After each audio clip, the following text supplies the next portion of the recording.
Pendant leur temps libre, Stéphanie et Yolanda font du bénévolat pour le Secours d'hiver suisse. Mais elles en sont aussi les bénéficiaires. Toutes deux se sont connues lors d'une escapade aux Marécottes offerte par l'association. Une occasion pour les familles qui n'en ont pas les moyens de souffler un peu.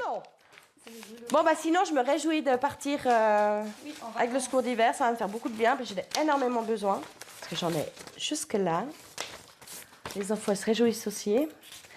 Bon, David, je ne sais pas si pour... La raison d'être du Secours d'hiver est d'aider ceux qui, temporairement, n'arrivent pas à sortir la tête de l'eau, noyés par les problèmes financiers et les soucis.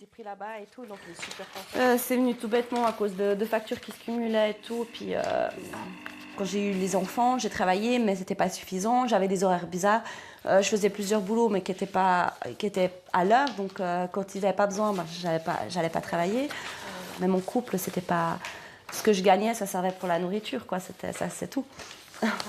Se retrouvant seule avec deux petits, la jeune femme ne pouvait plus assumer les paiements courants. Je faisais ça midi et soir.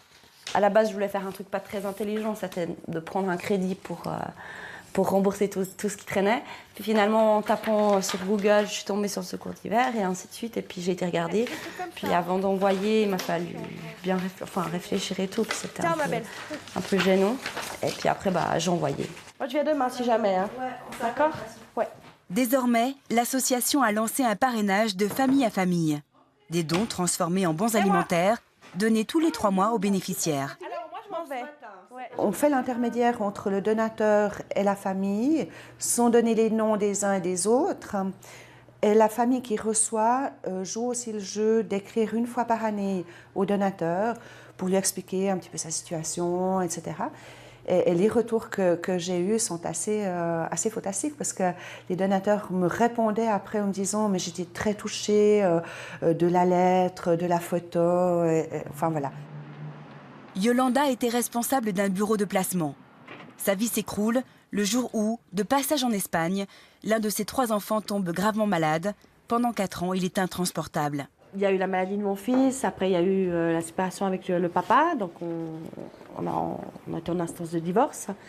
Donc j'ai dû trouver vite un appartement, j'ai dû recommencer à zéro, j'avais absolument rien, pas de meubles, rien du tout. On dira par fierté, un petit peu, de me sortir toute seule, quoi. J'avais honte et j'avais pas trop envie de faire intervenir une association. S'ensuit une période extrêmement difficile pour elle et sa famille, jusqu'à ce que Yolanda ose enfin appeler à l'aide en fin d'année.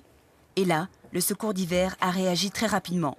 Si on a besoin d'une demande, qu'on le fasse, parce que moi j'ai trop traîné à la limite. Je suis quand même restée pendant une année, on a bien galéré. Avant de se dire, ouf, je vais pouvoir... Moi, la première fois que j'ai reçu mon lit, puis je me suis endormie dedans, je me suis dit, mais c'est pas possible, j'aurais dû demander ça bien avant. Dormir par terre, ça va à un moment, mais je veux dire... Moi, en tout cas, ils m'ont apporté beaucoup, ils ont apporté beaucoup dans plein de choses, C'est vraiment... Ils sont très humains, voilà.